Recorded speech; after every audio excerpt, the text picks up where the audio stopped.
Allahu Akbar. Alhamdulillah. Alhamdulillahil qail. A'udzu billahi minasyaitonir rajim. Ya ayyuhalladzina amanu athi'ullaha wa athi'ur rasul wa ulil amri minkum wa in tanaza'tum fi syai'in farudduhu ila Allah wa rasulah in kuntum tu'minuna billahi wal yawmil akhir zalika khairun wa ahsanu ta'wila.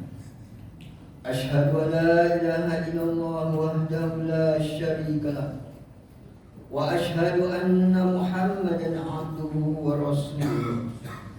Allahumma salli wa sallim ala sayyidina Muhammad wa ala alihi wa sahbihi ajma'in.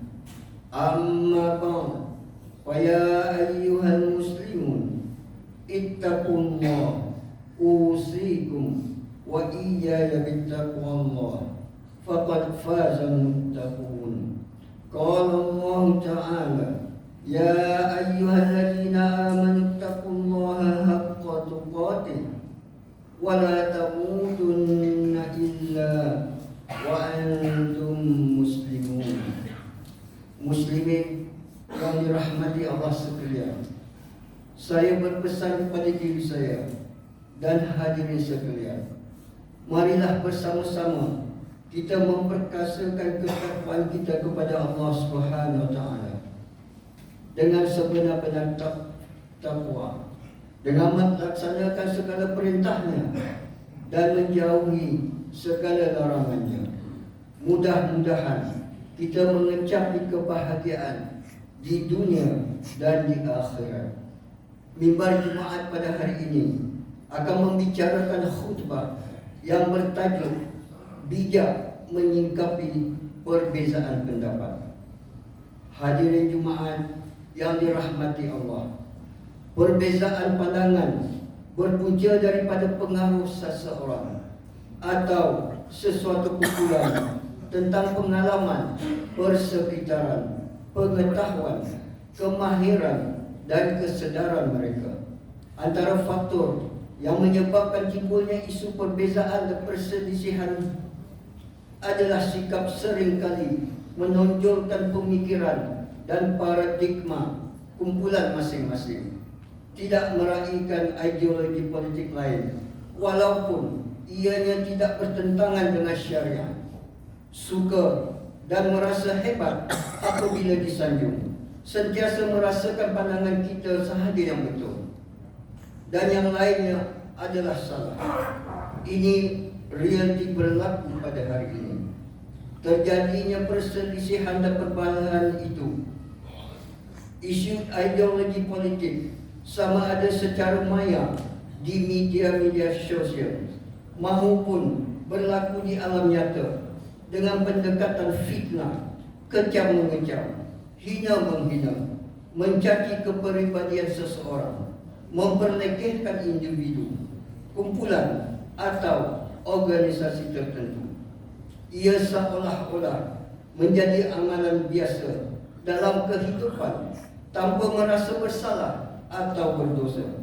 Apabila sesuatu isu hangat diperkatakan, maka wujudlah pendekatan merendah-rendahkan maruah dan paling menyedihkan, ia membuka keaiban sesama Muslim. Oleh itu, akibat perbezaan dan perselisihan tanpa kita sedari ialah menyakiti hati saudara-saudara kita. Perbezaan pandangan perlu didasari dengan semangat mencari kebenaran. Berbincanglah sesama harmoni, bukan bertanding mencari yang menang atau yang kalah. Sebaliknya, bermuafakatlah mencari kebenaran dan bermuhasabah atas kesilapan. Justru umat Islam perlu mengutamakan perhubungan ukhuwah Islamiyah dengan menolak provokasi dan tindakan yang boleh mengundang fitnah dalam masyarakat. Muslimin yang dirahmati Allah, Islam adalah ajaran yang menggalakkan umatnya berinteraksi, bergaul dengan menjalinkan hubungan baik, harmoni dan sejahtera dalam kehidupan. Islam menitik beratkan permuafakatan dan perdamaian kerana mukmin yang sebenar sentiasa menjalinkan persaudaraan dengan bertegur sapa, menziarahi yang sakit atau kematian, menderma kunjung mengunjung dan memenuhi jemputan. Amalan ini dapat dilaksanakan tidak kira sesama Islam ataupun bukan.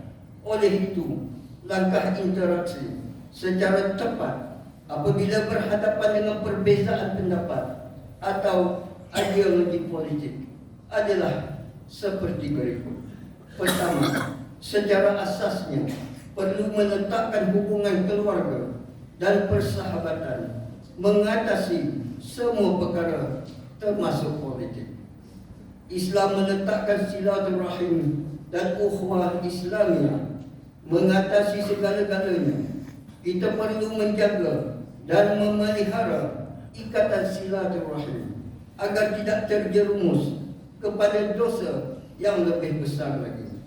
Hadis daripada Abi Bakr radhiyallahu anhu bahawa Rasulullah sallallahu alaihi wasallam bersabda, "Ma min zambin ajdaru an yu'ajjilu Allah li sahibihi al-uqubata fid dunya ma'a ma yadakhiru lahu fil akhirati minal baghi wa qati'atir rahim."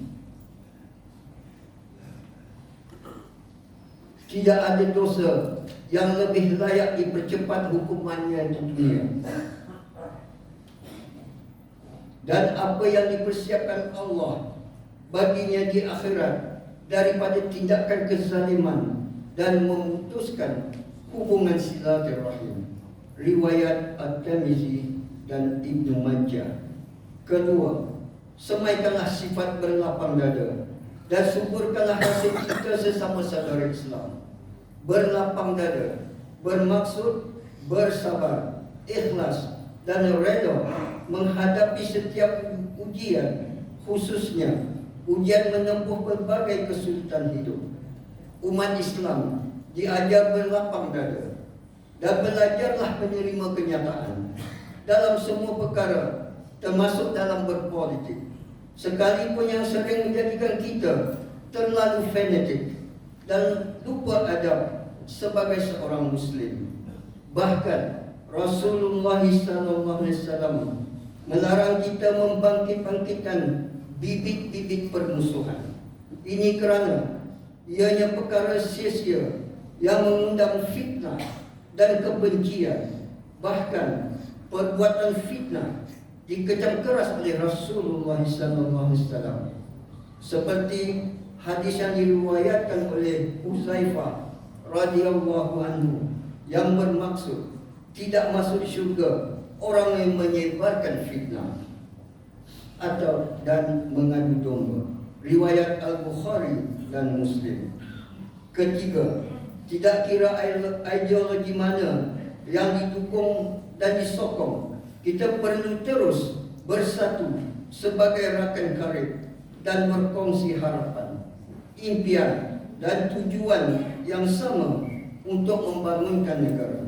Ini kerana kestabilan dan keharmonian negara perlu mempunyai persekitaran yang kondusif agar rakyat dapat hidup dengan aman dan sejahtera. Sekiranya negara berada dalam keadaan tidak stabil, maka akan muncul pihak dan musuh dari luar maupun dalaman yang akan mengambil peluang dan kesempatan dengan niat untuk mengganggu gugat perpaduan dan kestabilan negara. Lupakah kita yang Rasulullah SAW sangat cinta dan sayangkan Mekah sebagai negara yang pernah didiaminya.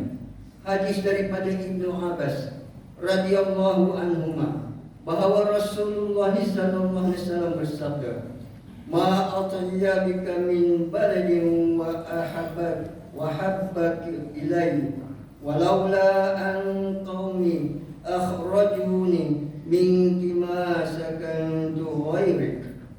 Aku tidak temui negeri yang lebih baik daripada engkau, wahai Mekah. Dan tidak ada negeri yang lebih aku sayangi daripada engkau. Kalaulah bukan kerana kaumku, yaitu Quraisy, telah menghalauku, aku tidak akan tinggalkan negeri ini. Riwayat At-Tirmizi. Keempat, jauhilah diri daripada membuat fitnah dan kenyataan provokasi serta perbuatan yang menimbulkan ketegangan dan keresahan dalam masyarakat dengan menghina sesuatu kumpulan, budaya, etnik, organisasi atau agama dengan mencetuskan sentimen politik perkauman. Ini bertepatan dengan firman Allah Subhanahu wa taala dalam surah Ahzab ayat 93. A'udzu billahi minasyaitonir rajim. Walau syaa Allahu laja'alakum ummatan wahidah walakin yudhillu man yasha'u wa yahdi man yasha'u wa la tus'alunna amma kuntum ta'malun. Dan jika Allah menghendaki, tentulah Dia menjadikan kamu satu umat yang bersatu dalam agama Allah yang satu. Akan tetapi Allah menyesatkan sesiapa yang dikehendakinya menurut undang-undang dan peraturannya, dan memberi petunjuk kepada sesiapa yang dikehendakinya. Dan sesungguhnya kamu akan ditanya kelak tentang apa yang kamu telah kerjakan. Kelima, perbezaan tidak harus didasari oleh hawa nafsu. Sebaliknya, berusahalah untuk mencari kebenaran dan keredaan Allah. Oleh itu, perbezaan tidak menjadikan kita berpalah, apatah lagi bermusuhan.